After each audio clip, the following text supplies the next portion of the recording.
Assalamualaikum warahmatullahi wabarakatuh. Materi ajar pertemuan kedua, bab akhlak terpuji kepada diri sendiri, ada ikhtiar, tawakal, sabar, syukur, dan qanaah.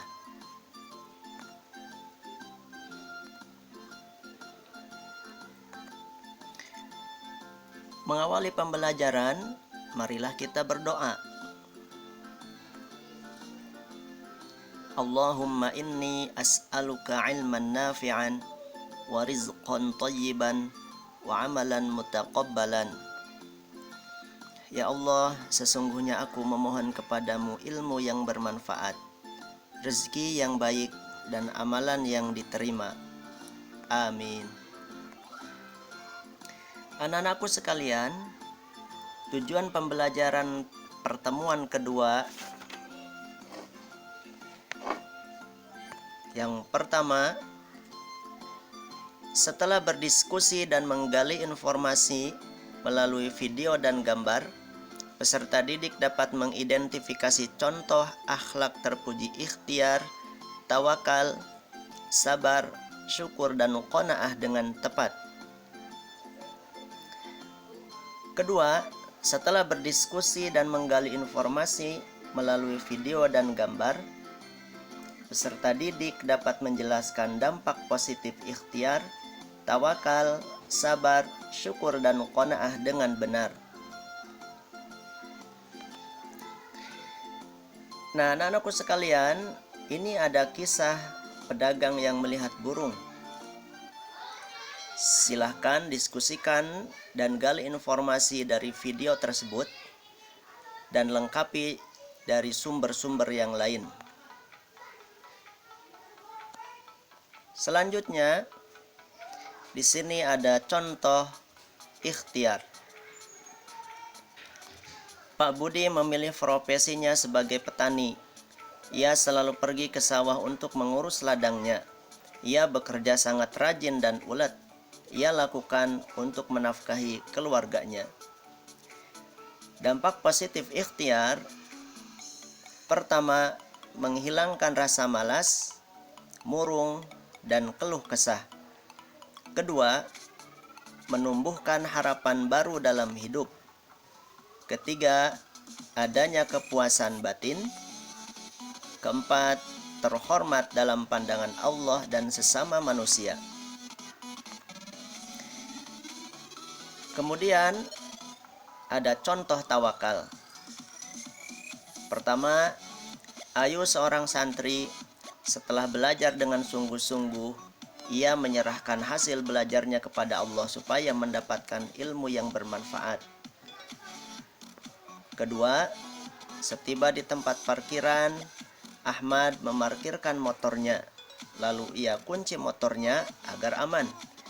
Kemudian ia pergi dan menyerahkan urusannya kepada Allah sembari berdoa agar motornya aman-aman saja. Dampak positif tawakal: pertama, meningkatkan keyakinan dan keimanan kepada Allah Subhanahu wa Ta'ala. Kedua, memperoleh ketentraman jiwa. Ketiga, menyadari kelemahan diri. Dan keempat, memperoleh keteguhan hati. Selanjutnya, ada contoh sabar. Sobru: suatu ketika sedang membawa makanan, tiba-tiba ada yang menabrak, sampai-sampai makanannya terjatuh. Ia pun tidak merasa dendam kepada yang menabraknya. Ia justru memaafkan temannya yang menabraknya. Dampak positif sabar: pertama, akan senantiasa berada pada pertolongan Allah.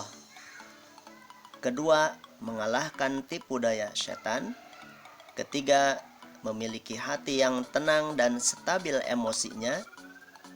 Keempat, akan berhasil atau sukses dalam kehidupannya, baik kehidupan dunia maupun kehidupan akhirat.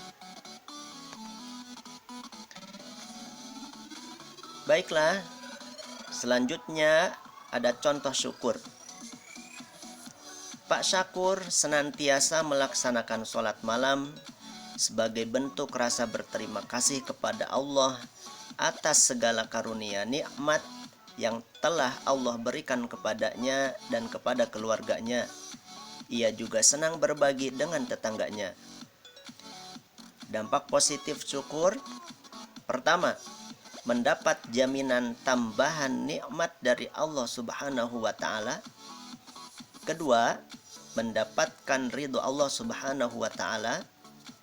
Ketiga, terhindar dari sifat tamak yang dapat menjerumuskan diri kepada kufur nikmat.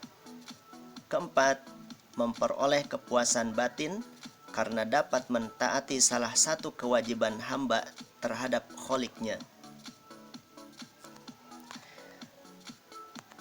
Yang selanjutnya ada contoh qanaah. Ibu Qonita merasa cukup dengan apa yang telah Allah berikan pada diri dan keluarganya, meski hidupnya pas-pasan. Ia juga tidak pernah mengeluh, apalagi sampai meminta-minta.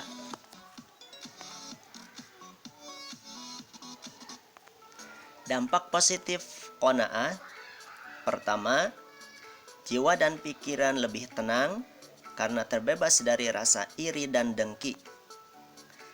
Kedua, disukai setiap orang karena semua orang akan merasa aman dan nyaman berada di sekelilingnya. Ketiga, mendapatkan kebahagiaan dunia dan akhirat. Keempat, terhindar dari sifat tamak. Dan yang kelima, terhindar dari ancaman siksa yang berat. Alhamdulillah, anak-anakku sekalian, pertemuan kedua telah selesai dengan pertolongan Allah. Semoga kalian dapat menganalisis dan menjelaskan dampak positif ikhtiar, tawakal, sabar, syukur, qanaah dalam kehidupan. Amin. Pertemuan berikutnya kita akan membahas tentang keterkaitan akhlak terpuji ikhtiar, tawakal, sabar, syukur, dan qanaah, dan penyajian contohnya dalam kehidupan. Wassalamualaikum warahmatullahi wabarakatuh.